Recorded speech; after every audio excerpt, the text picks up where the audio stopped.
Good morning children. We are back with our science class and today we will be starting up with the chapter 3 of our NCERT textbook, that is synthetic fibers and plastic. ठीक है, earlier classes के अंदर जब आप junior classes में थे तो you have studied about natural fibres. Natural fibres हमें कहाँ से ऑब्टेन होते हैं, and in this session or in this class we will talk about synthetic fiber and also will come to know that what are the differences between the natural fiber and the synthetic fiber. Okay, so natural fiber जो हमने पहले पढ़ लिया है, we'll have a quick revision of it कि natural fibers जो हैं we can obtain both from plants and animals. ठीक है, प्लांट्स एंड एनिमल्स दोनों से मिलते हैं. जैसे हम एग्जाम्पल लेते हैं कॉटन. कॉटन हमें मिलता है प्लांट से, सिल्क फ्रॉम सिल्क वर्म. ठीक है, see these all are the natural sources जहाँ से कि हम फाइबर ऑब्टेन कर रहे हैं. Linen from flax plant, wool from sheep, hair fibres from rabbit. ठीक है, so these all are the natural fibre. Plant based fibres and the animal based fibre.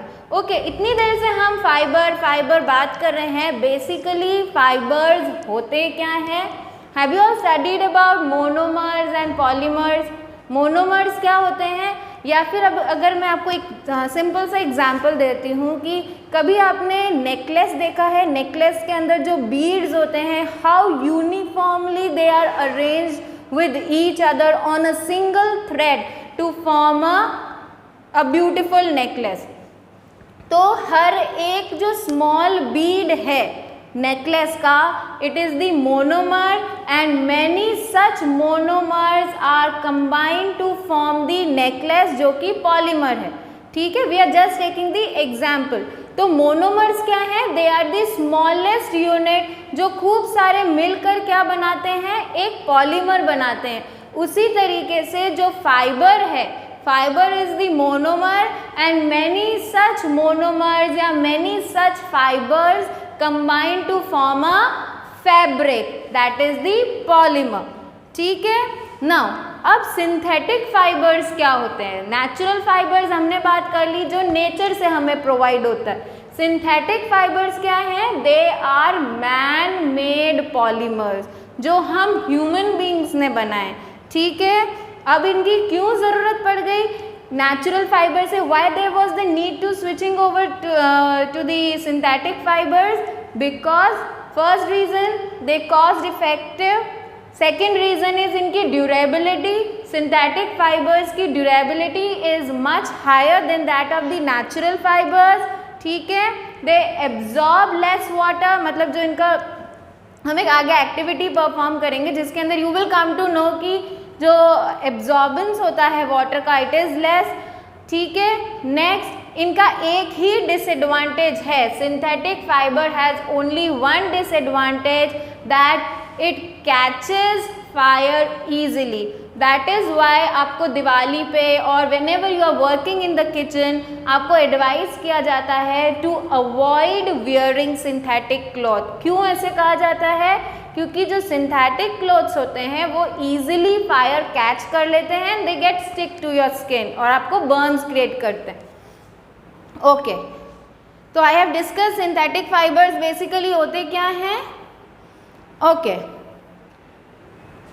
So each small unit is called as monomer. ठीक है, हमने क्या बोला? हर एक small unit को monomer and many monomers combine to form a polymer. and this process जिसके अंदर की बहुत सारे monomers जुड़ के polymer बना रहे हैं, उस process को हम बोलेंगे polymerization. the process of combining small monomers to form a large polymer, क्या बोलेंगे इसको? process को polymerization. ओके, फर्स्ट जो हम सिंथेटिक फाइबर पढ़ने वाले हैं, इट इज रेयॉन. कौन सा है? रेयॉन. रेयॉन किसको रिजेंबल करता है? It resembles silk. किसको रिजेंबल करता है? रिजेंबल्स सिल्क, रिजेंबल मतलब जो नेचुरल सिल्क होता है उसके जैसे दिखने वाला एक फैब्रिक, ठीक है। अब नेचुरली हमें पता है सिल्क हमें मिलता है from silk worm, am I correct? But जो रेयॉन होता है वो हमें मिलता है by the chemical treatment of wood pulp. जब हम वुड पल्प को केमिकली ट्रीट करते हैं तब हमें एक फैब्रिक मिलता है, दैट इज द रेयॉन, ठीक है। It resembles the silk, this much thing you should know. अब क्यों जरूरत पड़ गई रेयॉन को बनाने की? क्योंकि it can be died into vivid colours, different different colours हम प्रोवाइड कर सकते हैं, कंफर्टेबल टू वियर, ड्यूरेबिलिटी ज़्यादा होती है, that is why we have switched over to the rayon. ये जो होते हैं लस्टरस भी होते हैं, okay. Moving on to the properties. Properties as I have said, good absorbent of sweat, lustrous, that is lustrous मतलब शाइनी होता है इनका जो मटेरियल होता है, easily dyed and woven and draped well. These all are the properties of rayon. Moving on toward the uses, बहुत सारे uses हैं. We can mix rayon with cotton to make the bed sheet. हम rayon को wool के साथ mix कर सकते हैं, क्या बनाने के लिए? कारपेट्स जो आप घरों में बिछाते हो तो वो हम mix करके rayon को mix करके wool से हम कारपेट्स बना सकते हैं. And there are many other uses of rayon. Okay, moving towards the next, that is the nylon. Okay, sorry. Moving toward the next is nylon. Nylon is the second type of synthetic fiber which we will going to discuss in this chapter. Nylon की क्या एक खासियत है, या मैं कहूँ इसका बहुत ही अच्छा जो प्लस पॉइंट है कि इसकी टेंसाइल स्ट्रेंथ, ठीक है. What I mean to say is it can withstand a very high weight. जो आपकी रोप्स होती हैं, रॉक क्लाइंबिंग जब कर रहे होते हो तो जो उसकी रोप्स होती हैं that are basically made up of what? Nylon. Parachutes जो होते हैं that are made up of nylon. Why they are made up of nylon? Because वो withstand कर सकते हैं बहुत ज़्यादा वेट को, वो होल्ड कर सकते हैं बहुत ज़्यादा वेट को. That is why we have used nylon. Now these are some properties of nylon. Properties as I have told you कि lustrous सारे ही synthetic fibers होते हैं, टफेस्ट होते हैं, मतलब they are very hard, elasticity अच्छी होती है, tensile strength as we have talked it is good. So these all are the properties of nylon.